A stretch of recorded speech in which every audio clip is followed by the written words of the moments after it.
শত্রুর জন্য সবচাইতে বড় জবাব হচ্ছে চুপ থাকা। যে চুপ থেকে জবাব দিতে পারে, এর মতো জবাব পৃথিবীতে আর কিছু হতে পারে না। তুমি আমাকে গালি দিচ্ছ, আমি চুপ আছি। তুমি আমার বদনাম করছো, আমি চুপ আছি। আমি চুপ থাকার মাধ্যমে প্রমাণ দিয়েছি আমার মাঝে সবরের গুণ আছে। আর যার মাঝে সবরের গুণ আছে, ধৈর্যের গুণ আছে, পৃথিবী কোনো শক্তি তাই কখনো পরাজয় করতে পারবে। যুবক ভাইয়েরা, চুপ থাকবেন আপনারাও। আর বোনদেরকেও বলবো, দয়া করে মেহেরবানি করে কথায় কথায় তর্ক করবেন। আল্লাহ আমাদের বোনদেরকে বোঝার তৌফিক দান করুন। সকলেই পড়ে আমিন। তাহলে এক হচ্ছে জেদ, 2 নাম্বার কি কথায় কথায় তর্ক, 3 নাম্বার হচ্ছে অতিরিক্ত রাগ।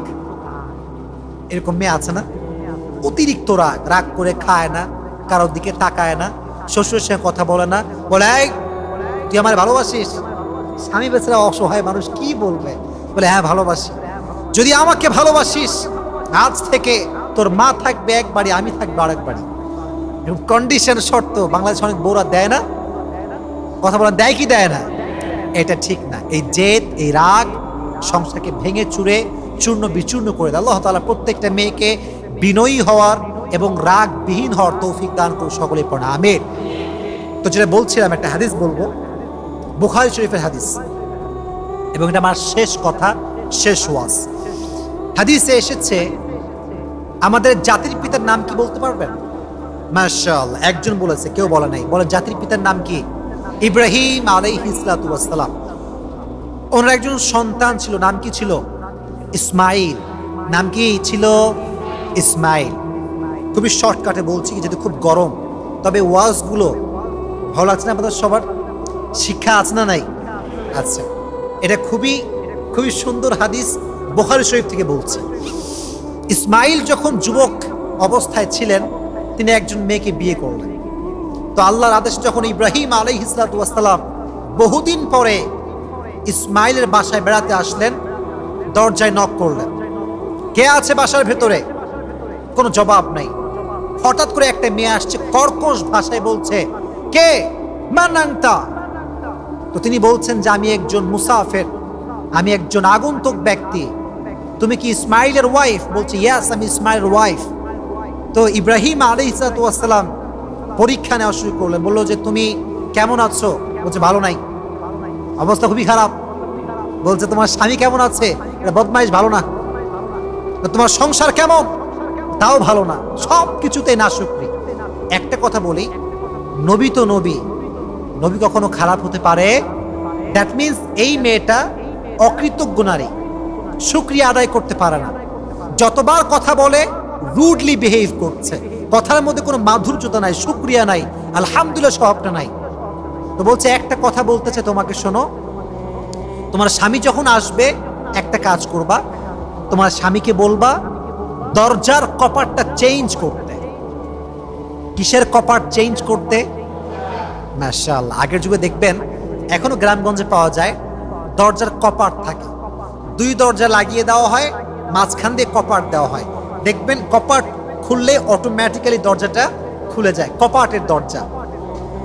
নবীর সিগন্যাল দেখেন, কত সুন্দর সিগন্যাল। তোমার দরজার কপাট চেঞ্জ করতে বলো তোমার স্বামীকে।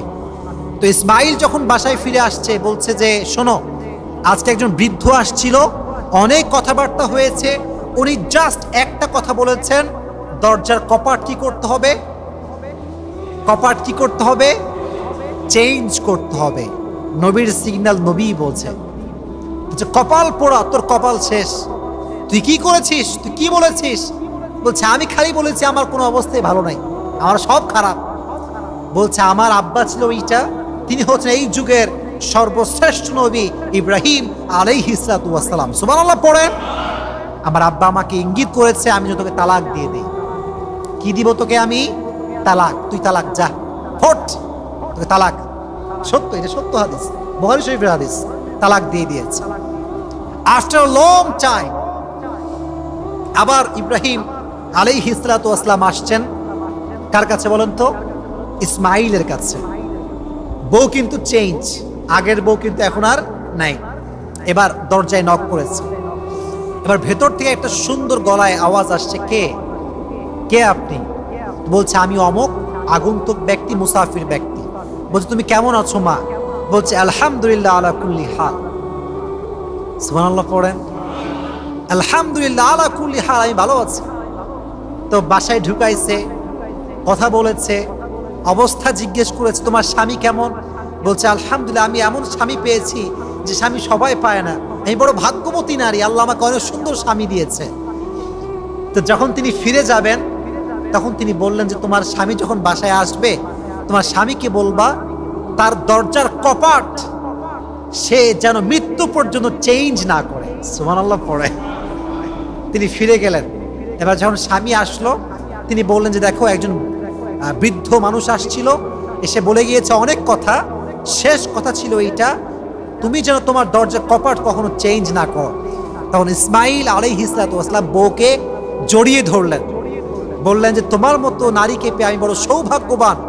আমার আব্বা যেন আমাকে ইঙ্গিত করে গিয়েছে আমি যেন আমার ওয়াইফের হাত কখনো না ছাড়ি। সুবহানাল্লাহ পড়েন। আমার বোনেরা যারা আছেন দয়া করে মেহেরবানি করে শ্বশুর শাশুড়ির মন যদি জয় করতে চান, স্বামীর ব্যাপারে বদনাম করা, বলেন বদনাম করা যাবে? যদি খারাপ গুণ থাকে অভিযোগ দিয়ে নয়, ভালোবাসা দিয়ে সংশোধন করতে হবে। মনে রাখবেন, কাউকে যদি আপনি সত্যিই ভালোবাসেন তাকে আপনি ধমক দিয়ে চেঞ্জ করতে যাবেন না। আপনার ভালোবাসা, আপনার আচার, আপনার আচরণ এমন সুন্দর হবে যেন আপনার ভালোবাসার মানুষ অটোমেটিক্যালি চেঞ্জ হয়ে যায়। রাজি আছেন তো ইনশাআল্লাহ? তাহলে বোঝা গেল যুবক ভাইয়েরা, সংসার করার ক্ষেত্রে নারীকে তার শাশুড়ির পালস বুঝতে হবে, শ্বশুরের পালস বুঝতে হবে। এটা যদি কোনো নারী বুঝতে পারে সংসার জীবনকে সুখময় করে দিবে। একজন আওয়াজ দিয়ে বলেন তিনি কে? হাদিস থেকে আমরা শিখলাম সংসার চালাবার ক্ষেত্রে, জীবনকে সুন্দর করার ক্ষেত্রে আব্বার আদেশ, মায়ের আদেশ মানা দরকারটা আছে না নাই? তাই বলে আপনি তালাক দিয়ে দিয়েন না। নবী বলছে তালাক দিতে, নবীর ব্যাপারটা ভিন্ন ব্যাপার, আমাদেরটা ভিন্ন। আমরা তালাক দিব 3টা স্টেপে। বলেন কয়টা? 3 মাসে 3 তালাক। দেখেন তালাকের নিয়মটা কত সুন্দর, কথা কি বোঝা যায় যুবক ভাইয়েরা? ফাইদুহুন্না, যদি বউ উল্টাপাল্টা করে আগে ওয়াজ করো যে জান উল্টাপাল্টা করো না প্লিজ, অনেক বদমাইশ হয়ে গেছো তুমি, প্লিজ এলে করো না। ফাইদুহুন্না কোরআনের আয়াত। যদি না শোনে ওয়াহজুরুহুন্না ফিল মাদাজিআ, বেড চেঞ্জ করো। তুমি এক বেডে শোবা, তোমার বউ আরেক বেডে শোবে। এতে করে কি হবে? যত বেশি দূরত্ব বাড়ে ভালোবাসা তত বেশি বাড়ে। দূরত্ব ভালোবাসা বাড়ায়। জুর গিব্বান তাজদাদু হুব্বান, দূরত্বে থাকো, বিলম্বে সাক্ষাৎ করো, হৃদয়ের ভালোবাসাকে বাড়ায় দিবে। একজন আওয়াজ দিয়ে বলেন তিনি কে? ওয়াহজুরুহুন্না ফিল মাদাজিআ। যদি এটাতেও কাজ না হয় ওয়াযরিবুহুন্না, এটার অর্থ হচ্ছে মারা, প্রহার করা, তবে এটার অর্থ এটা নয় যে আপনি বউকে প্রহার করবেন, এটা অর্থ নয়। অর্থ হচ্ছে শাসন করবেন। কি করবেন? শাসন। এটার ব্যাখ্যা আছে, হাদিসে আসছে। শাসন মানে কয়েকটা অর্থ হতে পারে। আপনারা যখন ঘুমান একটা জিনিস আমরা জড়িয়ে ঘুমাই, এটার নাম কি বালিশ বলেন তো? কি বালিশ? হাদিসে এসেছে কোল বালিশ দিয়ে পিটাবা। কোল বালিশ, ব্যথা নাই, কোনো ব্যথা নাই, মারবি ঠাস ঠাস করে, কবে ঠিক হবি? কোল বালিশ দিয়ে মারবেন। অর্থাৎ এমন বস্তুতে আঘাত করতে হবে যেন বইয়ের বেশি একটা আঘাত না হয়, কষ্ট যেন না পায়। যদি এত কিছুর পরে আপনি ফেল হয় না, ঠেটা চেঞ্জ হয় না, কি করবেন? ফাবাআতু হাকামান মিন আহলিহা, আপনি যেটা করবেন ফাবাআতু হাকামান মিন আহলিহি ওয়া হাকামান মিন আহলিহা, একজন মুরব্বি ডাকবেন, সালিশ করবেন। গ্রামে আমরা এটাকে কি বলি? সালিশ হবে। এটা বিশাল বড় সালিশ হয়ে ফায়সালা হবে যে কি করা যায়। যদি এই 4টা স্টেপে না হয় তারপরে তালাক। তারপরে কি? তালাকের আবার কত সুন্দর নিয়ম দেখেন। আমরা করি কি, তোরে 14 তালাক, তোরে 100 তালাক দিলাম, যা বাপের বাড়ি যা, এটা নিয়ম না। তালাক দিবেন 3টা স্টেপে। কয়টা? শেষ ভালো যার সব ভালো তার। বলেন কয়টা স্টেপ? আরো জোরে কয়টা? এক, প্রথম মাসে যখন সে পবিত্র, যখন তার পিরিয়ড নাই, যখন তার হায়েজ নাই, 1 তালাক। যদি তালাক দিয়ে দেন 1 মাস চলবে। যদি আপনি চান আপনার বউকে আবার ফেরত নিয়ে আসতে পারবেন। সুবহানাল্লাহ পড়লেন না? ইসলাম কতটা সুন্দর। ঠিক হয় না 1 মাস পরে আবার আর 1 তালাক, ঠিক হয় না 2 তালাক দিচ্ছেন, যদি ঠিক হয়ে যায় আবার ফিরে নিয়ে আসতে পারেন। যদি এবারও ঠিক না হয় 3 তালাক, দ্যাট মিনস টোটালি খালাস, শেষ, আর কোনো ঝামেলা করা যাবে না। তাহলে বোঝা গেল স্ত্রী তালাক দেওয়ার ক্ষেত্রে আব্বা আম্মার কুপরামর্শ নেবেন না। মাঝে মাঝে আব্বা এবং মা ভুল বশত স্ত্রীর বিরুদ্ধে গিয়ে সন্তানকে ফোর্স করে ডিভোর্স দেওয়ার জন্য। তাহলে বোঝা গেল আপনাকে পরিস্থিতি বুঝে সামাল দিতে হবে। আপনি মাকে জাহান্নামে নিক্ষেপ করবেন আর বউকে নিয়ে জান্নাতে যাবেন, এটা কোশ্চিনকালে সম্ভব না। আপনাকে বাবাকেও ব্যালেন্স করতে হবে, মাকেও ব্যালেন্স করতে হবে, বউকে ব্যালেন্স করতে হবে। যদি এভাবে আপনি জীবন যাপন করতে পারেন, আপনার জীবনকে সুখময় করে দিবে একজন। আওয়াজ দিয়ে বলেন তিনি কে? তাহলে বোঝা গেল আমরা যারা বেঁচে আছি এতক্ষণ এবং আগামী যারা বেঁচে থাকবো, যদি বাঁচায় রাখে ইনশাআল্লাহ, যতদিন আমরা বেঁচে আছি আব্বা আম্মার সঙ্গে খারাপ ব্যবহার, বলেন আরো জোরে, আরো জোরে, আল্লাহ সবাইকে মায়ের সঙ্গে বাবার সঙ্গে ভালো ব্যবহার করার তৌফিক দান করুন। সকলেই মন করে পড়ে আমিন। এবার আমরা সারাংশ বলবো, তবে তাকবীর দেই, লিল্লাহি তাকবীর। সর্বনাশ, কঠিন আওয়াজ দেখছি, লিল্লাহি তাকবীর। আরো জোরে লিল্লাহি তাকবীর। আচ্ছা মাশাআল্লাহ। সারাংশ হচ্ছে কয়েকটা কথা, এটা সারাংশ মানে আমাদের ওয়াজ শেষ। সারাংশ হচ্ছে এই, দেখেন যুবক ভাইয়েরা মনে রাখবেন, পৃথিবীতে নিঃস্বার্থ ভালোবাসার যদি আপনি কোনো মানদণ্ড বের করেন, যদি মানদণ্ড বের করেন, দেখবেন পৃথিবীতে প্রত্যেকটা মানুষের ভালোবাসার পেছনে স্বার্থ আছে। তবে যদি আপনি নিঃস্বার্থের তালিকা করেন, তালিকায় প্রথমেই যার নাম থাকবে সে হচ্ছে মা, সে হচ্ছে বাবা। বাবা এবং মা তার সন্তানকে একমাত্র নিঃস্বার্থ ভালোবাসতে পারে। আপনি চিন্তা করেন, কথা কি বোঝা যায়? আমার বোঝা যায়? একজন সন্তান যার চোখ নষ্ট, যার পা নষ্ট, সে প্যারালাইজড অথবা সে প্রতিবন্ধী, কোনদিন শুনেছেন যে মা তার সন্তানকে ধরে ফেলাই দিছে? দেয়, ফেলায় দেয়? সন্তান প্রতিবন্ধী হতে পারে, বাট সন্তানকে মৃত্যুর আগ পর্যন্ত মা এবং বাবা দেখাশোনা করে। আমি চোখে দেখেছি, আমাদের এলাকাতে একজন লোক আছে এরকম, তার সন্তান প্যারালাইজড, একদম এই যে মাথাটা বেঁকা, হাতটা এরকম বেঁকা। প্রায় আমি কমপক্ষে 10 বছর ধরে দেখছি, প্রত্যেকটা সময় তার মা এবং তার বাবা তাকে কলিজার ভেতর থেকে সম্মান করে, আদর করে, যত্ন করে। সুবহানাল্লাহ পড়ে। এটা আল্লাহর পক্ষ থেকে ভালোবাসা।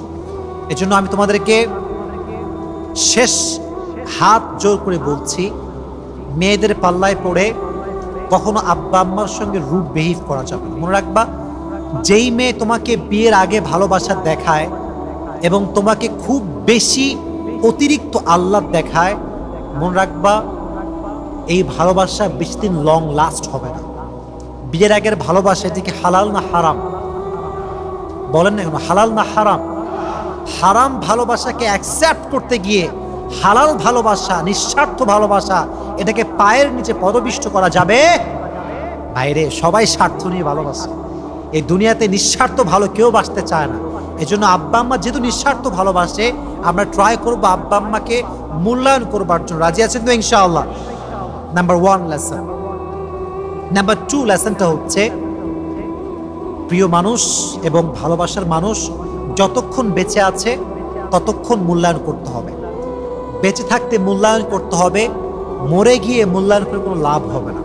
মনে রাখবেন, যে আপনাকে যতটুকু ভালোবাসে, যেভাবেই ভালোবাসে, সে আপনাকে মন থেকে ভালোবাসে। কারো ভালোবাসাকে ছোট চোখে দেখা যাবে না। প্রত্যেকটা মানুষের ভালোবাসা আপনার জীবনে জরুরি। 2টা বিষয়কে আপনি কখনো ছোট চোখে দেখবেন। এক, আপনার শত্রুকে আপনি কখনো ছোট চোখে দেখা যাবে না। আপনার ভালোবাসার মানুষকে কখনো আপনি ছোট চোখে দেখতে পারবেন না। কারণ কারো শত্রুতা কখনো বিফলে যায় না, যে কোনো সময় যে কেউ আপনার ক্ষতি করতে পারে। আর কারো ভালোবাসা মাঝে মাঝে এত বেশি কাজে আসে যে মানুষ একজনের ভালোবাসাতে পুরো জীবনে উন্নয়ন করে ফেলে। ঠিক কিনা ভাই? না, এই জন্য কাউকে অবহেলা করা যাবে না। তো বোঝা গেল 2 নম্বর বিষয়টা, বেঁচে থাকতে মূল্যায়ন করতে হবে। মরার পরে মূল্যায়ন করে আর কোনো লাভ হবে? 2 নাম্বার। 3 নাম্বার বিষয়টা হচ্ছে, আচ্ছা আপনাদের আব্বা বেঁচে আছে? আব্বা সবাই বেঁচে আছে? আব্বা বেঁচে আছে সবার? মাশাআল্লাহ, হাত নামান, হাত নামান। আমি আগেই বলেছিলাম যে মায়ের ভালোবাসা প্রকাশিত, বাট বাবার ভালোবাসা অপ্রকাশিত, প্রকাশ পায় না। তবে যেহেতু আব্বার ভালোবাসা প্রকাশ করা মুশকিল, অতএব আপনি বাবার সামনে মাঝে মাঝে এমন ব্যবহার দেখাবেন, মুখে বলতে হবে না যে আই লাভ ইউ বাবা, বাট আচরণটা এমন হবে যেন বোঝা যায় আপনি আপনার বাবাকে ভালোবাসেন। এই ব্যবহারটা আপনারা সবাই করবেন তো ইনশাআল্লাহ? বলেন ইনশাআল্লাহ। আল্লাহ সবাইকে বাবার সঙ্গে মায়ের সঙ্গে পরিপূর্ণরূপে ভালো ব্যবহার করার তৌফিক দান করুন, সকলেই পড়া আমিন। এক সাহাবী নবীকে বলছে, ইয়া রাসূলুল্লাহ, আমি আপনার সঙ্গে জিহাদে শরীক হতে চাই, জিহাদ করবো আপনার সাথে। নবীজি বললেন, তোমার আব্বা আম্মা কি বেঁচে আছে? আর ইউর প্যারেন্টস লাইফ, বেঁচে আছে তারা? যে সে বলল ইয়াস, তারা বেঁচে আছে। নবীজি বললেন, আব্বা আম্মার খেদমত করো, জিহাদ করলে যেই পরিমাণ সওয়াব পাবা, আব্বা আম্মার খেদমত করলে সেই সওয়াব আল্লাহ তোমার আমল নামায় লিখে দিবে। আল্লাহ সবাইকে খেদমত করার তৌফিক দান করুন, সকলে পড়া আমিন। আমি যা যা বলেছি, যতটুকু বলেছি, আল্লাহ তাআলা সবাইকে ভুলগুলো ভুলে গিয়ে সঠিক কথা অনুযায়ী আমল করার তৌফিক দান করুন, সকলে পড়া আমিন। ওয়া আখির দাওয়ানা আলহামদুলিল্লাহি রাব্বিল আলামিন। আজকালকার যুব সমাজ মা বাবার সম্মান ভুলে গিয়েছে, মা বাবার স্ট্যাটাস ভুলে গিয়েছে। বেশিরভাগ যুবকরা দেখবেন বর্তমানে আব্বা আম্মাকে সম্মান করে না, মাকে সম্মান করে না। মা বলে ডান দিকে, সে যায় বাম দিকে, সবসময় উল্টা কাজ করে। এজন্য আজকে আমরা কোরআন থেকেই জানবো যে আল্লাহ তাআলা আব্বা এবং মায়ের মর্যাদা কতটুকু দিয়েছে, এবং যা যা শুনবো আমরা আমল করার নিয়তে শুনবো। রাজি আছেন তো ইনশাআল্লাহ?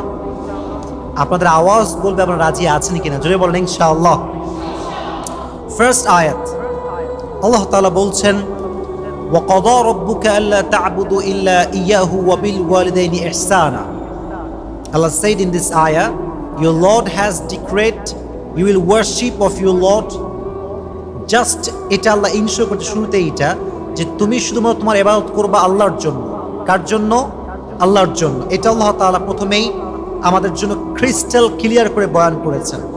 নাম্বার 2, আল্লাহ বলেছেন ওয়াবিল ওয়ালিদাইনি ইহসানা, you have to be good to your parents. আপনার আব্বা আম্মার সঙ্গে আপনার আচরণ হবে সুন্দর।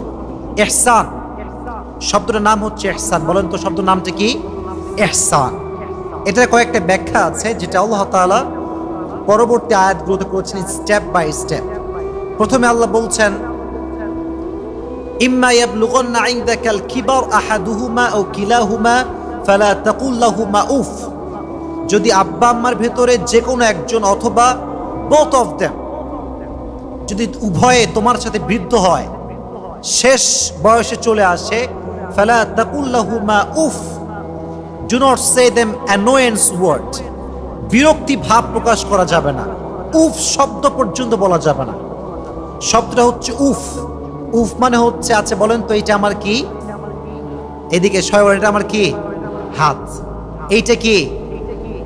কথা বলেন, রাজশাহী ভাইয়ের নাম কি? আঙ্গুল। আঙ্গুলের ভেতরে এইটা কি? নখ। দেখবেন মাঝে মাঝে নখে বিন্দু বা বিন্দু ময়লা থাকে, দেখছেন? একদম ছোট্ট ছোট্ট ময়লা। এটা আঙ্গুল দিয়ে উঠানো যায় না, ছোট্ট কোনো সুই দিয়ে ঢুকালে এই ময়লাগুলো উঠে যায়। এই যে একটা হাতের আঙ্গুলের নখের ভেতরে সামান্য ময়লা থাকে, এটাকে বলা হয় উফ। আল্লাহ বলছে এই উফ শব্দ আব্বা আম্মার ক্ষেত্রে ব্যবহার করা যাবে না। কতটা হায়ার লেভেল অফ স্ট্যাটাস তারা বিলং করে আপনি চিন্তা করতে পারেন। উফ শব্দ বলা যাবে না। ওয়ালা তানহারহুমা, তাদের সঙ্গে তুমি ধমক দিয়ে কথা বলতে পারবা না।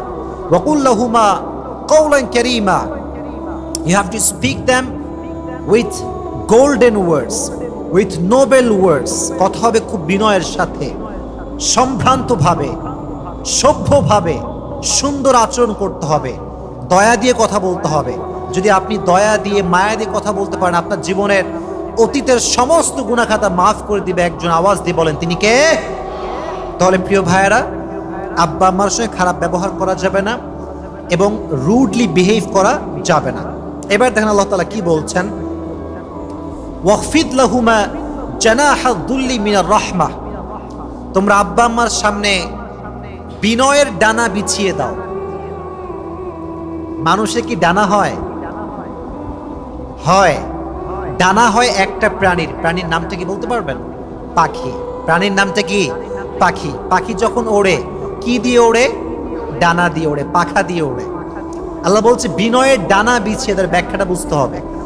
দেখবেন পাখি যখন খুব বেশি ডানা এরকম এরকম করে, হঠাৎ করে দেখবেন চিল, দেখেছেন চিল দেখবেন মাঝে মাঝে এভাবেই থাকে কিন্তু উড়ে বেড়ায়, কোনো পাখা নড়ায় না কিন্তু উড়ে বেড়াচ্ছে। কেন? প্রথমে সে ঝাপটাইছে, ওই যে স্পিডটা যখন সে স্টপ তাও থেকে যায়, তো সে যখন উড়ে একদম ডানাকে সুন্দর করে বিছিয়ে দিয়ে বিনয়ের সঙ্গে উড়ে বেড়ায়। তুমিও তোমার আব্বার সামনে যখন দাঁড়াবা, মায়ের সামনে যখন দাঁড়াবা, তুমি পাওয়ারফুল ম্যান, তোমার অনেক টাকা, অনেক পয়সা, অনেক ফেমাস তোমার আছে, কিন্তু না, আব্বা আম্মার সামনে তুমি জিরো, ইউ হ্যাভ নাথিং। তোমাকে সুন্দরভাবে বিনয়ের সঙ্গে দাঁড়াতে হবে, বিনয়ের সঙ্গে কথা বলতে হবে। এটা হচ্ছে আল্লাহ তাআলা বলছেন এই আয়াতের ভেতরে।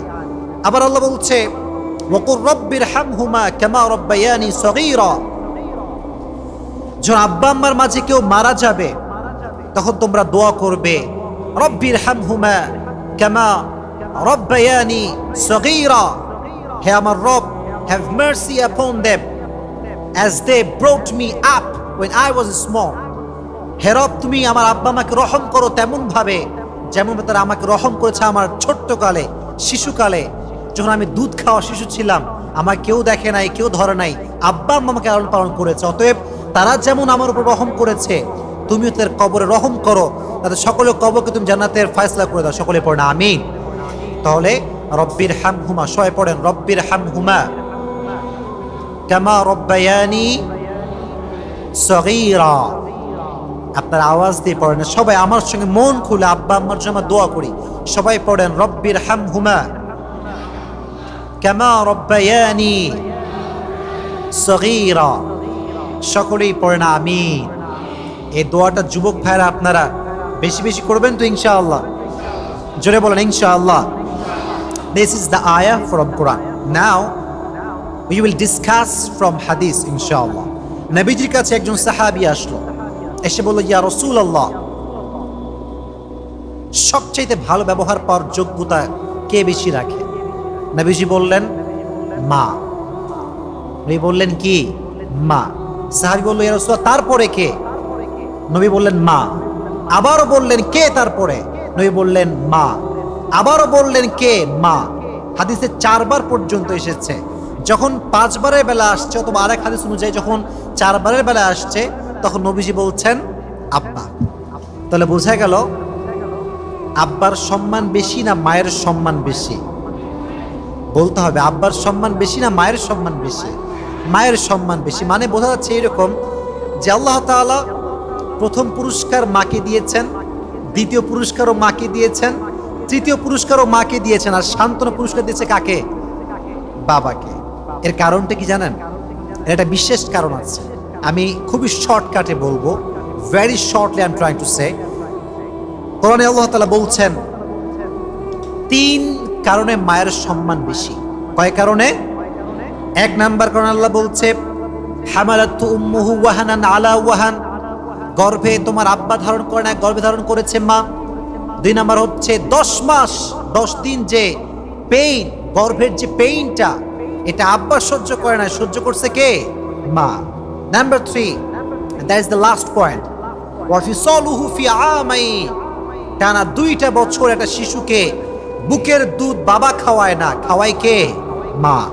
এই 3 কারণে আল্লাহ তাআলা মায়ের সম্মানকে আব্বার উপরে অনেক বেশি বাড়িয়ে দিয়েছে। তবে সত্য কথা এটাই, কোনোভাবেই আব্বাকে ছোট চোখে দেখা যাবে না। দেখবেন প্রিয় ভাইয়েরা, কথাগুলো একটু মনোযোগ দিয়ে শুনে আমার চোখে চোখ রাখেন, একটু ফিল করবেন।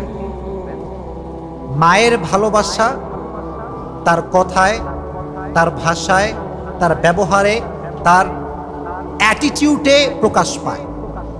বাবার ভালোবাসা কথাতে, অ্যাটিটিউডে, ব্যবহারে প্রকাশ পায় না। এটা হচ্ছে হিডেন লাভ, এটা অন্তর্গত লাভ, ভালোবাসা। দেখবেন আব্বা খুব বেশি শাসন করে, কিন্তু আব্বা যা আপনাকে ভালোবাসে এটা প্রকাশ করতে পারে না। কিন্তু মা যেহেতু মেয়ে নারী জাত, খুব বিনয়ী হয় তারা, একটুতেই কান্না করে। ছেলে হারাই গেলেই কান্না শুরু, ছেলে লেট করলেই কান্না শুরু হয়েছে। কিন্তু বাপ কিন্তু এতটা নরম না, খুবই স্ট্রং হয়। দেখবেন মাঝে মাঝে মা কল দেয় 10 বার, ছেলের কোনো খবর নাই। বাপ যদি একবার কল দেওয়ার অবস্থা খারাপ। তার মানে বোঝা যায় মারা যতটুকু করা হয় বাবারা তার চাইতে বেশি করা হয়। আমার ক্ষেত্রেও সেম। আমি যখন ছোট ছিলাম তখন তো আমি আব্বাকে বেশি ভয় করি মায়ের চাইতে। তো আব্বারা দেখবেন ভালোবাসা প্রকাশ করতে পারে না। কিন্তু খেয়াল করেন, আপনি যে পায়জামা পরে আছেন, পাঞ্জাবি পরে আছেন, টুপি পরে আছেন, সব কিছু কিন্তু আপনার আব্বা দিয়েছে আপনাকে। আপনার লাইফের প্রত্যেকটা সেক্টরে, পড়ালেখার ক্ষেত্রে, বাইক কেনার সময়, সাইকেল কেনার সময়, ঈদের শপিং এর সময়, মা টাকা দেয় না আব্বা টাকা দেয়? শুনি নাই ভাইরা, মা টাকা দেয় না আব্বা টাকা দেয়? আব্বা। আব্বার ভালোবাসা হচ্ছে হিডেন লাভ, এটা দেখা যায় না। তাহলে বোঝা গেল আল্লাহ তাআলা নবীজির মাধ্যমে হাদিস দিয়ে আমাদেরকে এটা খবর দিয়েছেন। 3 কারণে আল্লাহ তাআলা মায়ের সম্মানকে উঁচু করে দিয়েছেন। 1, গর্ভে ধারণ করেছে কে? বাবা না মা? জোরে বলেন, বাবা না মা? মাশাআল্লাহ। 10 মাস 10 দিন এই যে পেইন, কষ্ট, এটা কে সহ্য করেছে? আব্বা না মা? 2টা বছর আপনাকে দুধ পান করিয়েছে, আব্বা না মা? তাহলে বোঝা গেল মায়ের সম্মান কম না বেশি? আল্লাহ আমাদের সবাইকে মায়ের মর্যাদা বোঝার তৌফিক দান করুন, সকলেই পড়া আমিন। আচ্ছা বলেন তো, আমাদের প্রিয় নবী মুহাম্মদুর রাসূলুল্লাহ সাল্লাল্লাহু আলাইহি ওয়াসাল্লামের আম্মা জান কি বেঁচে ছিলেন না মারা গিয়েছিলেন? মারা গিয়েছিলেন। আচ্ছা বলেন তো, নবীজির আব্বা কি বেঁচে ছিলেন না মারা গিয়েছেন? মারা গিয়েছিলেন। তার মানে নবী ছিলেন ইয়াতীম। নবী ছিলেন কি? শুনি না এবার, নবী ছিলেন কি? ইয়াতীম। ইয়াতীম হচ্ছে সেই মানুষ যার আব্বা নাই, যার মা নাই। এটা বড় মর্মান্তিক হাদিস, অনেক লম্বা হাদিস। আমি জাস্ট শর্টকাটে বলছি, যুবক ভাইয়েরা একটু মনোযোগ দিয়ে শুনবেন যেন আমি আপনাদেরকে ভালো করে বোঝাতে পারি হাদিসের ভাষাটা। নবীর বয়স যখন 6, নবী যাচ্ছেন মায়ের সঙ্গে, উটের পিঠে চড়ে সফর করছিলেন। কিসের পিঠে? উট। হঠাৎ করেই মাঝখানে মা আমেনার পেটের ব্যথা শুরু হল, প্রচন্ড ব্যথা, এত বেশি ব্যথা যে মা আমেনা রাদিয়াল্লাহু তাআলা আনহা বললেন, থামো, উটটা থামাও, আর সামনে যেও না। উট থামিয়েছে, উট থেকে নেমে বসেছেন তিনি মাটির উপরে। নবীজিও নেমেছেন, কিন্তু একটা অস্থির অবস্থা। নবীর আম্মাজান কিছুটা চিৎকার করতে শুরু করছে, পেটের যন্ত্রণা, এত ব্যথা। মরুভূমির মাঝখানে পাহাড়, চতুর্পাশে কোনো পানি নাই, কোনো ডক্টর নেই, মানুষ নেই, জনমানবহীন একটা এলাকা। নবীজি অস্থির। একজন মাত্র বান্দি আছেন, দাসী আছেন নবীর সঙ্গে, তার মায়ের সঙ্গে। নবীজির আম্মাজান কান্না করতে শুরু করে দিয়েছে, নবীও কান্না করতে শুরু করছে। নবী বলছে, আম্মাজান আপনার কি হয়েছে? আপনি এরকম করছেন কেন? আপনি অস্থির কেন? নবীর আম্মা বললেন, মুহাম্মদ, প্রত্যেক যুবক একদিন বৃদ্ধ হবে, প্রত্যেক মানুষ একদিন মৃত্যুবরণ করবে। আমার সময়টা শেষ হয়ে গিয়েছে, আমার সময় বেশি একটা বাকি নেই। ওয়ালাকাদ ওয়ালাদতু তুহরা, তবে আমি একজন বাচ্চা জন্মগ্রহণ করেছি, আমি একটি বাচ্চা জন্ম দিয়েছি, এমন এক বাচ্চা যে বাচ্চা পুরো পৃথিবীটাকে আলোকিত করে ফেলবে। বলেন সুবহানাল্লাহ। প্রিয় ভাইরা, কারেন্ট নেই, আমি বুঝতে পারছি যে আবারও সেই মায়ের কবরের সামনে আসছে। কত বছর পরে? 57 বছর পরে। খুব মনোযোগ দিয়ে হাদিসটা শুনবেন প্রিয় ভাইরা। যখন কবরের সামনে আসছে, সাহাবা একরাম সব নবীজির সামনে দাঁড়ায় আছে। নবীজি বলছেন, তোমরা সব দূরে যাও, আর আমি যদি কান্না করি তোমরা কেউ আমার সামনে কান্না করবা না। নবীজি কবরের সামনে বসেছেন। কেমন করে বসেছে আমি জাস্ট বোঝাবার ট্রাই করছি। দুটো হাঁটু এরকম করে উপরে দিয়েছে, এই দুটো হাত এইভাবে দিয়েছে, দুটো হাতের মাঝখানে চোখটা লুকিয়ে নিয়েছে, আর দুটো হাঁটু উপরে উঠিয়ে নিয়েছে। মাঝে মাঝে দেখবেন বাচ্চারা মোবাইল ফোন টিপে হাঁটু উপরে তোলে। মাঝে মাঝে দেখবেন আমরা খাটের উপরে বসলে পেছনে হেলান দেই হাঁটু থেকে উপরের দিকে। তো নবীজি হাঁটু উপরে দিয়েছেন। এখানে আমি বোঝাতে পারবো না, জাস্ট ট্রাই করছি কিছুটা বোঝাবার জন্য। দুটো হাত এমন করে দিয়ে এমন ভাবে ফুপিয়ে ফুপিয়ে কান্না করতে শুরু করেছে কবরের সামনে। যত সাহাবা একরাম ছিল নবীজিকে এরকম কান্না করতে দেখে সমস্ত সাহাবা একরাম তারাও কান্না করতে শুরু করে দিয়েছে। এতটা কান্নার ঢল আর রোল পড়ে গিয়েছে। নবীজি কবরের পাশে দাঁড়িয়ে একটা বাক্য বলেছেন, যেটা heart touching sentence, heart touching word. নবীজি বলছে, আম্মাজান, আপনি তো জানতেন যে আমার পৃথিবীতে কেউ নাই, আমার জন্মের আগে বাবা মারা গিয়েছে, একমাত্র আপনি আমার আপন ছিলেন, আপনি আমাকে রেখে কোথায় গেলেন? বারবার বলছে, আপনি আমাকে রেখে কোথায় গেলেন? আমি তো একা, আমি তো বড্ড একা হয়ে গিয়েছি আপনাকে ছাড়া, এতটা বছর আমি আপনাকে ছাড়া কাটিয়েছি, আপনি কোথায় গেলেন? এ কথা বলছে আর কান্না করছে, পুরো দুই চোখ বেয়ে বেয়ে পানি পড়ছে। তখন তিনি বলছেন, সাহাবা একরাম শোনো, আমার আম্মা তো বেঁচে নেই, যদি আম্মা জান বেঁচে থাকতো আর যদি আমি এশারের নামাজ দাঁড়াতাম আল্লাহু আকবার, আর আমার মা যদি আমাকে ঘর থেকে ডাক দিত ইয়া মুহাম্মদ, আমি আমার এশারের নামাজকে ছেড়ে আমি আমার মায়ের ডাকে সাড়া দিতাম। সুবহানাল্লাহ পড়া। সম্মান কাকে বলে, রেসপেক্ট কাকে বলে, স্ট্যাটাস কাকে বলে, কতটা সম্মান দিয়েছে। অথচ আমরা যারা আছি যুবক ভাইরা, আমি সহ আমরা, উই আর অল হিয়ার, আমাদের সমস্যাটা হচ্ছে আমরা আব্বা আম্মাকে যথার্থ মূল্যায়ন করতে পারি না। এই যে মাঝে মাঝে দেখবেন আব্বা বসে আছে, মা বসে আছে, খাওয়ার সময় আমাদেরকে ডাক দেয়, এই খেতে আসবি না? কত মোবাইল টিপিস? এত এত মোবাইল টিপতে হয়? খাইতে হয়? আমরা খুব রাগ করি, হ্যাঁ এত ডাকতে হয় নাকি, এত ডাকে কেউ? এই যে আমরা বাজে ব্যবহারটা করি, আল্লাহর আরশ পর্যন্ত কেঁপে যায়, আল্লাহ বড্ড নারাজ হয়। নবীজি বলেছেন, রিদাউর রব্বি ফি রিদাইল ওয়ালিদাইন ওয়া সাখতুর রব্বি ফি সাখতিল ওয়ালিদাইন। আব্বা আম্মা খুশি মানে তোমার জান্নাত ওয়াজিব হয়ে যাবে। সুবহানাল্লাহ পড়ে। প্রিয় ভাইরা, সবসময় আমরা একটা কথা বলি, দাঁত থাকতে দাঁতের মর্ম বোঝো। শোনো প্রিয় ভাইরা, আমি একটা কথা বলি, সবসময় বলি, আগেও বলেছি আজও বলছি, যতক্ষণ পর্যন্ত আপনার ভালোবাসার মানুষ, যত্নের মানুষ আপনার কাছে আছে, মূল্যায়ন করার চেষ্টা করেন। মরে গেলে লক্ষবার কেঁদেও কোনো লাভ হবে না। এজন্য সময় থাকতে আমরা চেষ্টা করব আব্বা আম্মার মূল্যায়ন করবার জন্য। যদি আমরা যথার্থ মূল্যায়ন করতে পারি, আমাদের জীবনকে ধন্য করে দিবে একজন। আওয়াজ দিয়ে বলেন, তিনি কে? তাহলে বোঝা গেল আজ থেকে আমরা মায়ের খেদমত মন থেকে করবো তো ইনশাআল্লাহ।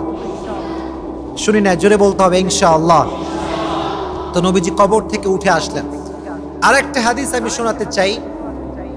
ওমরে ফারুক রাদিয়াল্লাহু তাআলা আনহুর নাম শুনেছেন আপনারা সবাই? বলেন, শুনেছেন সবাই? সাধারণ সাহাবী না অসাধারণ সাহাবী? অসাধারণ সাহাবী। আরেকজন সাহাবী, তার নাম হচ্ছে আলী রাদিয়াল্লাহু তাআলা আনহু। দেখেন যুবক ভাইয়েরা, আব্বা আম্মার খেদমত কতটা বেশি জরুরি। এই হাদিসটা বলবো, তারপর আরেকটা হাদিস বলবো, আমাদের আলোচনা আজকে শেষ হয়ে যাবে। নবীজি বলেন, ইয়া ওমর, ইয়া আলী, আমার মৃত্যুর পরে একজন যুবক হজ করতে আসবে, তার নাম হবে ওয়াইস। তার নাম হবে কি? ওয়াইস। যখন সে আসবে তোমরা তার থেকে দোয়া নিবা। সুবহানাল্লাহ পড়লেন না? নবী হে, আমরা কেমন তার থেকে দোয়া নিব? নবীজি বললেন, সে এমন একজন যুবক, সে আব্বা আম্মার খেদমত এত বেশি করেছে, যখন আল্লাহর কাছে হাত তুলে আল্লাহর সঙ্গে সঙ্গে সব দোয়া কবুল করে নেয়। হাত তুললে দোয়া কবুল হয়ে যায়। তোমার দোয়া করাবো অবশ্যই তাকে দিয়ে। নবী চলে গেলেন, ইন্তেকাল করলেন। দীর্ঘ লম্বা সময় পর যখন হজের মৌসুম আসলো, সব লোক হাজিরা হজ করতে আসছে। ওমরে ফারুক দাঁড়িয়ে গিয়েছে, দাঁড়িয়ে বলছে, ইয়ামান গোত্রের কে কে আছো দাঁড়িয়ে যাও। অনেকজন দাঁড়িয়েছে। বলল, বসে পড়ো। কোন গোত্র থেকে কে এসেছো দাঁড়াও। একজন লোক দাঁড়িয়েছে, বলছে, এই তুমি কি ওয়াইসকে চেনো? বলছে, হ্যাঁ। কে হয়? বলছে, আমার ভাইয়ের ছেলে। আমার ভাইয়ের ছেলে। বলছে, তাকে কেমন করে চেনো? কেমন ছেলে সে? বলছে, একটু হালকা মেন্টাল, পাগল টাইপের। ওমর বলছে, তুই পাগল, তোর 14 গোষ্ঠী পাগল, ও খুব ভালো। বলছে, কোথায় আছে বলো। বলছে, অমুক পাহাড়ে অমুক অঞ্চলে সে উট চড়াতে গিয়েছে। কি চড়াতে গিয়েছে? উট, ওমরে ফারুক রাদিয়াল্লাহু তাআলা আনহু এবং আলী রাদিয়াল্লাহু তাআলা আনহু ঘোড়ার পিঠে সাওয়ার হয়ে দৌড় দিয়েছে ওয়াইসের কাছে। ওমরে ফারুক মানে কে? অর্থ জাহানের খলিফা। ওমরে ফারুক মানে কে? 10 জন সাহাবী দুনিয়ার জান্নাতের সুসংবাদ পেয়েছে, তার ভেতরে এক হচ্ছে ওমর, আর একজন হচ্ছে আলী রাদিয়াল্লাহু তাআলা আনহু। সুবহানাল্লাহ পড়েন। দৌড় দিয়েছে সবাই দুজন মিলে, কি করবে? দোয়া নেওয়ার জন্য। তো গিয়ে দেখছে অবাক করা বিষয়, ওয়াইস বসে আছে আর উটগুলো চড়াচ্ছে সে। কিন্তু যখন তারা পৌঁছেছে দেখছে ওয়াইস নামাজ পড়ছে। কি আদায় করছে? নামাজ। বলেন কি আদায় করছে? নামাজ। তো যখন দেখেছে যে পেছনে দুজন লোক আসছে, নামাজটা শর্টকাট করে দিয়েছে। বলছে, আপনারা কারা? বানাংটা, তুমি কে? সে তো জানে না এরা কারা। ওমরের মতো মানুষ তার কাছে আসছে, আলীর মতো মানুষ তার কাছে আসছে, but he don't have any idea about it. কোনো কেউ জানে না, সে ডোন্ট নো এনিথিং ম্যান। বলছে, তুমি কে? বলছে, আমার পরিচয় বাদ দাও, তুমি কে? তোমার নাম কি? বলছে, আমার নাম আল্লাহর বান্দা। আমার নাম কি? আল্লাহর বান্দা। ওমর বলছে, কি আল্লাহর বান্দা? সবাই তোমার নাম কি? আব্বা মা কি নাম রাখছে? বলছে, আপনারা কি আমাকে এত প্রশ্ন করছেন? তখন বলছে, দেখো, এটা হচ্ছে আমিরুল মুমিনিন ওমরে ফারুক রাদিয়াল্লাহু তাআলা আনহু। সুবহানাল্লাহ পড়েন। আর আমি হচ্ছি আলী, আমি হচ্ছি আলী। এই কথা শুনে ওয়াইস শকড, সারপ্রাইজড। এই দুইজন মহাপুরুষ, বীর পুরুষ আমার কাছে কেন আসছে? এই হচ্ছে অবাক করা হাদিস। বলছে, এই ওয়াইস, তোমার হাত তুলো আল্লাহর কাছে। আমি ওমর, আমার জন্য দোয়া করো, আলীর জন্য দোয়া করো। বলছে, আমি আমার মতো অধম আপনাদের জন্য দোয়া করবে? লা মাহা, হাউ কাম ইট পসিবল? এটা হতে পারে না। আপনারা আমার সাথে অনেক বড় বুজুর্গ, অনেক বড় আল্লাহর ঘনিষ্ঠ বান্দা। বলছে, ওয়াইস, তোমার কাছে আমরা দোয়া চাইতে আসি নাই, নবীজি নিজে আমাদেরকে তোমার কাছে দোয়া নেওয়ার জন্য পাঠিয়ে দিয়েছে। সুবহানাল্লাহ। মায়ের খেদমত এত বেশি করেছে যে হাত তুলতে দেরি হয়, দোয়া কবুল হতে দেরি হয় না। এজন্য যুবক ভাইয়েরা, মায়ের খেদমত মন থেকে করবেন। আর একটা ছোট্ট অংশ বলছি, ওয়াইসের ক্ষেত্রে এই কথা বর্ণনা এসেছে, কিয়ামতের কঠিন ময়দানে সবাইকে আল্লাহ তাআলা, যারা জান্নাতি, বলবে, যাও, enter in the paradise with piece and security, যাও, প্রবেশ করো জান্নাতে। সবাই প্রবেশ করবে, ওয়াইসও আসবে। আল্লাহ বলবে, ওয়াইস, কেফ, স্টপ, থামো, তুমি যাবা না। তো ওয়াইস ভয় পেয়ে যাবে, আরে আমি কি জাহান্নামী নাকি? আমি কি জান্নাত যেতে পারবো না? আল্লাহ বলবে, ওয়াইস, তোমার পেছনে তাকাও। পেছনে তাকাবে, দেখবে যে অনেকগুলো মানুষ জাহান্নামের ফয়সালা হয়ে গিয়েছে। সব, they are from the hellfire people, সব জাহান্নামী। আল্লাহ বলবেন, ওয়াইস, তোমার হাত উঠাও, তোমার আঙ্গুল দিয়ে ইশারা করো সবার দিকে। যার যার উপরে তোমার আঙ্গুল যাবে, আমি প্রত্যেকের জন্য জাহান্নাম হারাম করে দিয়ে জান্নাত ওয়াজিব করে দেব। মায়ের খেদমত, মায়ের দোয়া কত দামি। এজন্য যতদিন বেঁচে আছি আমরা আব্বা আম্মার খেদমত করবো। তবে একটা প্রবলেম আছে, everyone has a big problem about on matter। একটা বিষয় সবার সমস্যা, বিয়ে করলে বউ আসলে দেখবেন অটোমেটিক্যালি একটা সংসার দ্বন্দ্ব লেগে যায়। এই সমস্যা বাংলাদেশের প্রেক্ষাপটে যুবক ভাইয়েরা আছে না নাই? এরকম মরা কেন তোমরা বলো, আছে না নাই? Biggest problem in our society. বউ বলে যে তোর কাছে তোর মা বেশি দামি না আমি বেশি দামি, ক। আর মা বলে আমি বেশি দামি না তোর বউ বেশি দামি, যুবক যাবে কোথায়? খুব সমস্যা। দেখেন প্রিয় ভাইরা, মুফতি তারিক Masud, a famous scholar from Pakistan, তার একটা বক্তব্য আমি শুনছিলাম, খুবই অসাধারণ কথা। উনি বললেন, कभी भी अपनी माँ के सामने अपनी वाइफ की तारीफ ना करना और उसके सपोर्ट में ना जाना। বললেন যে তুমি বউকে ভালোবাসো, সাপোর্ট করো, প্রশংসা করো, কিন্তু একটা বিষয় মাথায় রাখবা, মায়ের সামনে কখনো বউয়ের পক্ষ নিয়ে ঝগড়া করা যাবে না। এটা বড় মারাত্মক জিনিস। দেখেন প্রিয় ভাইয়ারা, একজন মানুষ যখন বয়স্ক হয়ে যায় তখন তার আবেগটা বেড়ে যায়। আবেগ আবেগ আবেগ বলছেন আপনারা, আবেগ বেড়ে যায়। আপনি যদি বিয়ে করার পরে মায়ের সামনে বলেন তুমি খারাপ, আমার বউ কত ভালো কত সুইট, এমনও হতে পারে, আল্লাহ না করুক, আপনার আব্বা মা হার্ট অ্যাটাক করতে পারে। এটা বড় আঘাত করার জিনিস। দয়া করে যারা ম্যারিড পিপল বা যারা বিয়ে করবেন নেক্সট টাইমে, কখনো মায়ের সামনে বইয়ের প্রশংসা করবেন নর্মালি, বাট কখনো মায়ের বিরুদ্ধে গিয়ে বইয়ের পক্ষ নেওয়া যাবে না। তাহলে সংসারটাকে সুখময় শান্তিময় করে দিবে একজন। আওয়াজ দিয়ে বলেন তিনি কে? দেখবেন মাঝে মাঝে এই মা বাবার সঙ্গে দ্বন্দ্ব করতে গিয়ে এটা ডিভোর্স পর্যন্ত করায়, তালাক পর্যন্ত করায়। আর মেয়েদের এই যে সমস্যা, শাশুড়িকে মা হিসেবে দেখতে পারে না, এরকম মেয়ে বাংলাদেশে আছে না নাই? নিজের মায়ের বেলা 16 আনা আর শাশুড়ি বেলা 1 আনাও ভালোবাসতে চায় না। আজীব একটা কারবার। তবে একটা বিষয় আমি শেয়ার করি আলোচনার মাঝখানে, এটা প্রাসঙ্গিকও হতে পারে বা অপ্রাসঙ্গিক হতে পারে। দেখেন, মেয়েদের ডিভোর্স হয় 3 কারণে। কয় কারণে? শুনি নাই, জোরে বলেন কয় কারণ? এক, যেই মেয়ে কথায় কথায় ঝগড়া করে, কথায় কথায় জেদ দেখায়, সেই মেয়ের সংসার বেশি দিন টেকে না। কিছু মেয়ে জেদি টাইপের আছে, এরকম মেয়ে যুবক ভাইরা আছে না নাই? খুব জেদি, যা বলবে ইয়ে मैं करके ही रहूंगा, ये मुझे करना ही है। এত জেদ, স্বামী কয় তোর 14 গোষ্ঠী সহ তালাক মারলাম যা। জেদ রাখা যাবে না। আমার বোনেরা, যারা আমাকে অনলাইনে শুনবেন, প্রিয় বোনেরা, আমি আপনাদেরকে I am requesting you from my heart, আপনি এই জেদি টাইপের অ্যাটিটিউড বিলং করবেন না, 1 নাম্বার। 2 নাম্বার, নারীদের ডিভোর্স যে কারণে হয় সেটা হচ্ছে মুখে মুখে তর্ক করে। এরকম মেয়ে আছে না? স্বামী যদি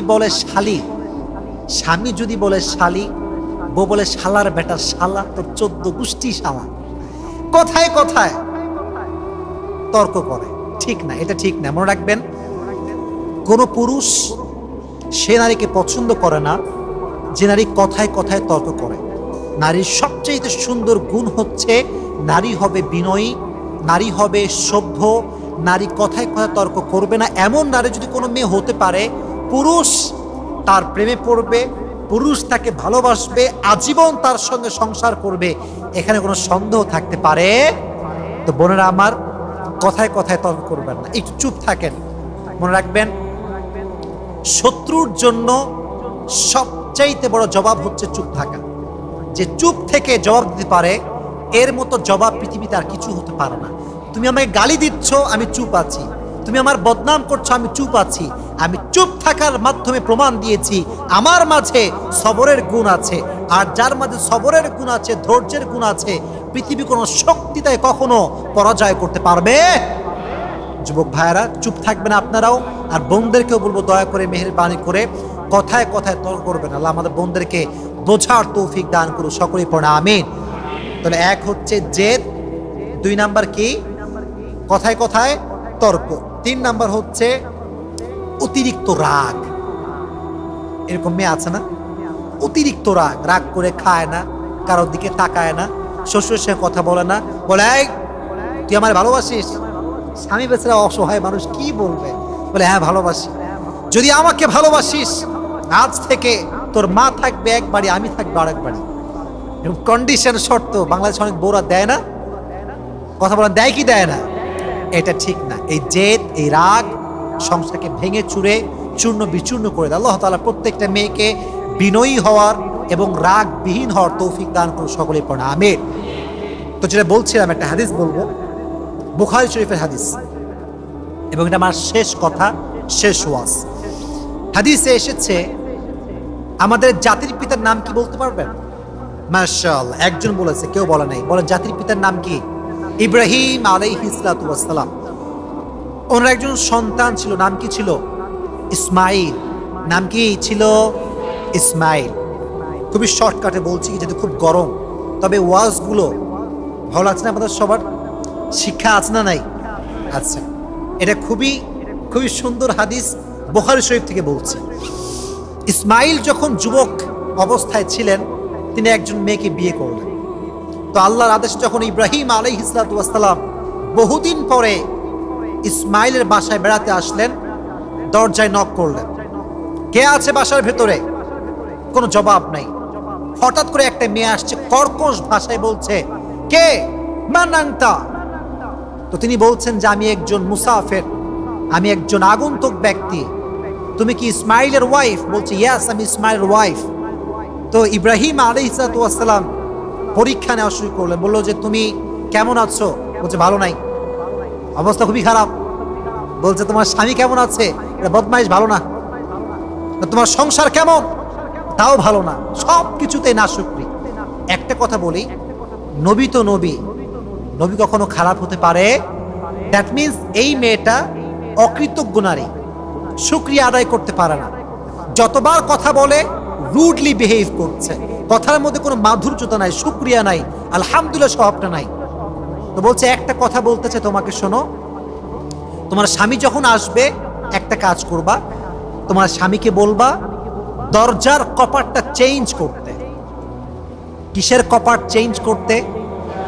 মাশাআল্লাহ, আগের যুগে দেখবেন এখনো গ্রামগঞ্জে পাওয়া যায়, দরজার কপাট থাকে, দুই দরজা লাগিয়ে দেওয়া হয়, মাঝখান দিয়ে কপাট দেওয়া হয়। দেখবেন কপাট খুললে অটোমেটিক্যালি দরজাটা খুলে যায়, কপাটের দরজা। নবীর সিগন্যাল দেখেন কত সুন্দর সিগন্যাল, তোমার দরজার কপাট চেঞ্জ করতে বলো তোমার স্বামীকে। তো ইসমাইল যখন বাসায় ফিরে আসছে বলছে যে শোনো, আজকে একজন বৃদ্ধ আসছিল, অনেক কথাবার্তা হয়েছে, উনি জাস্ট একটা কথা বলেছেন, দরজার কপাট কি করতে হবে? কপাট কি করতে হবে? চেঞ্জ করতে হবে। নবীর সিগন্যাল নবী বলছে, কপাল পোড়া, তোর কপাল শেষ। তুই কি করেছিস? তুই কি বলেছিস? বলছে আমি খালি বলেছি আমার কোনো অবস্থায় ভালো নাই, আমার সব খারাপ। বলছে আমার আব্বা ছিল এইটা, তিনি হচ্ছেন এই যুগের সর্বশ্রেষ্ঠ নবী ইব্রাহিম আলাইহিস সালাম। সুবহানাল্লাহ পড়েন। আমার আব্বা আমাকে ইঙ্গিত করেছে আমি যেন তোকে তালাক দিয়ে দেই। কি দিব তোকে আমি? তালাক। তুই তালাক, যা হট, তোকে তালাক। সত্য, এটা সত্য হাদিস, বুখারী শরীফের হাদিস। তালাক দিয়ে দিয়েছে। আফটার লং টাইম আবার ইব্রাহিম আলাইহিস সালাম আসছেন কার কাছে বলেন তো? ইসমাইলের কাছে। বউ কিন্তু চেঞ্জ, আগের বউ কিন্তু এখন আর নাই। এবার দরজায় নক করেছে, এবার ভেতর থেকে একটা সুন্দর গলায় আওয়াজ আসছে, কে? কে আপনি? বলছে আমি অমুক আগন্তুক ব্যক্তি, মুসাফির ব্যক্তি। বলছে তুমি কেমন আছো মা? বলছে আলহামদুলিল্লাহ আলা কুল্লি হাল। সুবহানাল্লাহ পড়েন। আলহামদুলিল্লাহ আলা কুল্লি হাল, আমি ভালো আছি। তো বাসায় ঢুকাইছে, কথা বলেছে, অবস্থা জিজ্ঞেস করেছে তোমার স্বামী কেমন? বলছে আলহামদুলিল্লাহ, আমি এমন স্বামী পেয়েছি যে স্বামী সবাই পায় না, আমি বড় ভাগ্যবতী নারী, আল্লাহ আমাকে অনেক সুন্দর স্বামী দিয়েছে। তো যখন তিনি ফিরে যাবেন তখন তিনি বললেন যে তোমার স্বামী যখন বাসায় আসবে তোমার স্বামীকে বলবা তার দরজার কপাট সে যেন মৃত্যু পর্যন্ত চেঞ্জ না করে। সুবহানাল্লাহ পড়ে। তিনি ফিরে গেলেন। এবার যখন স্বামী আসলো তিনি বললেন যে দেখো একজন বৃদ্ধ মানুষ আসছিল, এসে বলে গিয়েছে অনেক কথা, শেষ কথা ছিল এইটা, তুমি যেন তোমার দরজার কপাট কখনো চেঞ্জ না করো।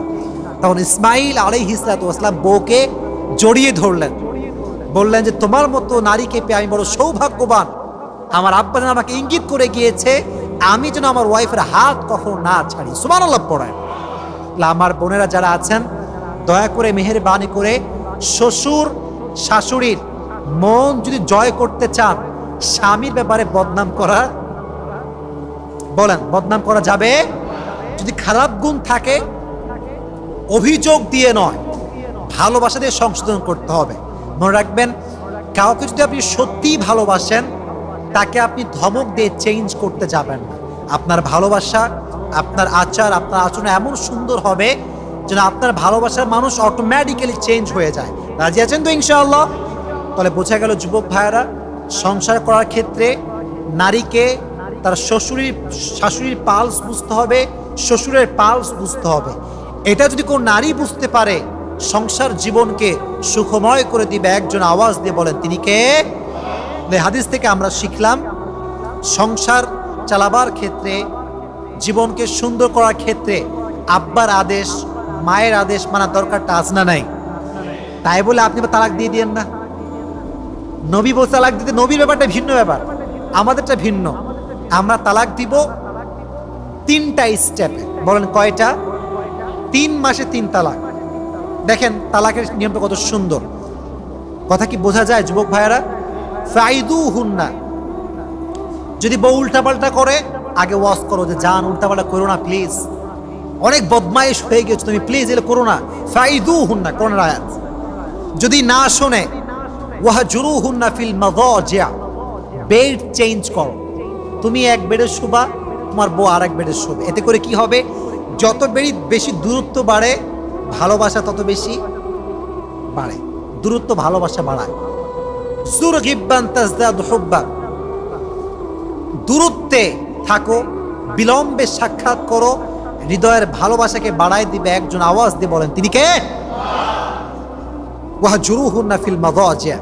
যদি এটাতেও কাজ না হয় ওয়াযরিবুহুন্না, এটার অর্থ হচ্ছে মারা, প্রহার করা। তবে এটার অর্থ এটা নয় যে আপনি বউকে প্রহার করবেন, এটা অর্থ নয়। অর্থ হচ্ছে শাসন করবেন। কি করবেন? শাসন। এটার ব্যাখ্যা আছে, হাদিসে আসছে। শাসন মানে কয়েকটা অর্থ হতে পারে। আপনারা যখন ঘুমান একটা জিনিস আমরা জড়িয়ে ঘুমাই, এটার নাম কি বালিশ বলেন তো? কি বালিশ? হাদিসে এসেছে কোল বালিশ দিয়ে পিটাবা। কোল বালিশ, ব্যথা নাই, কোনো ব্যথা নাই, মারবি ঠাস ঠাস করে, কবে ঠিক হবি? কোল বালিশ দিয়ে মারবেন। অর্থাৎ এমন বস্তুতে আঘাত করতে হবে যেন বইয়ের বেশি একটা আঘাত না হয়, কষ্ট যেন না পায়। যদি এত কিছুর পরে আপনি ফেল হয় না, ঠেটা চেঞ্জ হয় না, কি করবেন? ফাবাআতু হাকামান মিন আহলিহা, আপনি যেটা করবেন ফাবাআতু হাকামান মিন আহলিহি ওয়া হাকামান মিন আহলিহা, একজন মুরব্বি ডাকবেন, সালিশ করবেন। গ্রামে আমরা এটা কি বলি? সালিশ হবে। এটা বিশাল বড় সালিশ হয়ে ফায়সালা হবে যে কি করা যায়। যদি এই 4টা স্টেপে না হয় তারপরে তালাক। তারপরে কি? তালাকের আবার কত সুন্দর নিয়ম দেখেন। আমরা করি কি, তোরে 14 তালাক, তোরে 100 তালাক দিলাম, যা বাপের বাড়ি যা। এটা নিয়ম না। তালাক দিবেন 3টা স্টেপে। কয়টা? শেষ ভালো যার সব ভালো তার। বলেন কয়টা স্টেপ? আরো জোরে কয়টা? এক, প্রথম মাসে যখন সে পবিত্র, যখন তার পিরিয়ড নাই, যখন তার হায়েজ নাই, 1 তালাক। যদি তালাক দিয়ে দেন 1 মাস চলবে। যদি আপনি চান আপনার বউকে আবার ফেরত নিয়ে আসতে পারবেন। সুবহানাল্লাহ পড়লেন না? ইসলাম কতটা সুন্দর। ঠিক হয় না 1 মাস পরে আবার আর 1 তালাক, ঠিক হয় না 2 তালাক দিচ্ছেন। যদি ঠিক হয়ে যায় আবার ফিরে নিয়ে আসতে পারবেন। যদি এবারও ঠিক না হয় 3 তালাক, দ্যাট মিনস টোটালি খালাস, শেষ, আর কোনো ঝামেলা করা যাবে না। তাহলে বোঝা গেল স্ত্রী তালাক দেওয়ার ক্ষেত্রে আব্বা আম্মার কুপরামর্শ নেবেন না। মাঝে মাঝে আব্বা এবং মা ভুল বশত স্ত্রীর বিরুদ্ধে গিয়ে সন্তানকে ফোর্স করে ডিভোর্স দেওয়ার জন্য। তাহলে বোঝা গেল আপনাকে পরিস্থিতি বুঝে সামাল দিতে হবে। আপনি মাকে জাহান্নামে নিক্ষেপ করবেন আর বউকে নিয়ে জান্নাতে যাবেন, এটা কোশ্চিনকালে সম্ভব না। আপনাকে বাবাকেও ব্যালেন্স করতে হবে, মাকেও ব্যালেন্স করতে হবে, বউকে ব্যালেন্স করতে হবে। যদি এভাবে আপনি জীবন যাপন করতে পারেন, আপনার জীবনকে সুখময় করে দিবে একজন। আওয়াজ দিয়ে বলেন তিনি কে? তাহলে বোঝা গেল আমরা যারা বেঁচে আছি এতক্ষণ এবং আগামী যারা বেঁচে থাকবার যে বাঁচায় রাখে ইনশাআল্লাহ, যতদিন আমরা বেঁচে আছি আব্বা আম্মার সঙ্গে খারাপ ব্যবহার, বলেন আরো জোরে, আরো জোরে, আল্লাহ সবাইকে মায়ের সঙ্গে বাবার সঙ্গে ভালো ব্যবহার করার তৌফিক দান করুন। সকলেই মন করে পড়ে আমিন। এবার আমরা সারাংশ বলবো, তবে তাকবীর দেই, লিল্লাহি তাকবীর। সর্বনাশ, কঠিন আওয়াজ দেখছি, লিল্লাহি তাকবীর। আরো জোরে লিল্লাহি তাকবীর।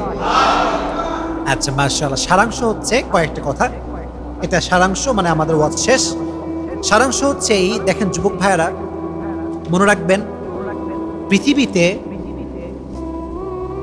নিঃস্বার্থ ভালোবাসার যদি আপনি কোনো মানদণ্ড বের করেন, যদি মানদণ্ড বের করেন, দেখবেন পৃথিবীতে প্রত্যেকটা মানুষের ভালোবাসার পেছনে স্বার্থ আছে। তবে যদি আপনি নিঃস্বার্থের তালিকা করেন, তালিকায় প্রথমেই যার নাম থাকবে সে হচ্ছে মা, সে হচ্ছে বাবা। বাবা এবং মা তার সন্তানকে একমাত্র নিঃস্বার্থ ভালোবাসতে পারে। আপনি চিন্তা করেন, কথা কি বোঝা যায়? আমার বোঝা যায়। একজন সন্তান যার চোখ নষ্ট, যার পা নষ্ট, সে প্যারালাইজড অথবা সে প্রতিবন্ধী, কোনদিন শুনেছেন যে মা তার সন্তানকে ধরে ফেলাই দিছে? ফেলায় দেয়?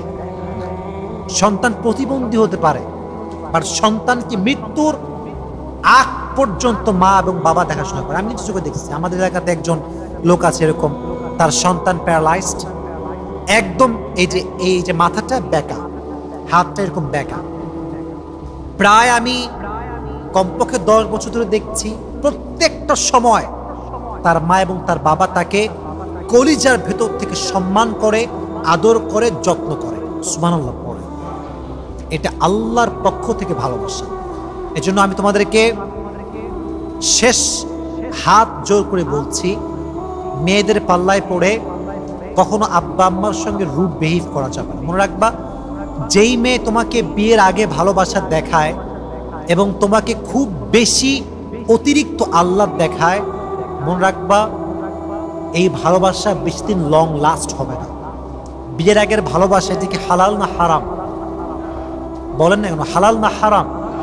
হারাম ভালোবাসাকে অ্যাকসেপ্ট করতে গিয়ে হালাল ভালোবাসা, নিঃস্বার্থ ভালোবাসা, এটাকে পায়ের নিচে পদবিষ্ট করা যাবে বাইরে। সবাই স্বার্থ নিয়ে ভালোবাসে। এই দুনিয়াতে নিঃস্বার্থ ভালো কেউ বাসতে চায় না।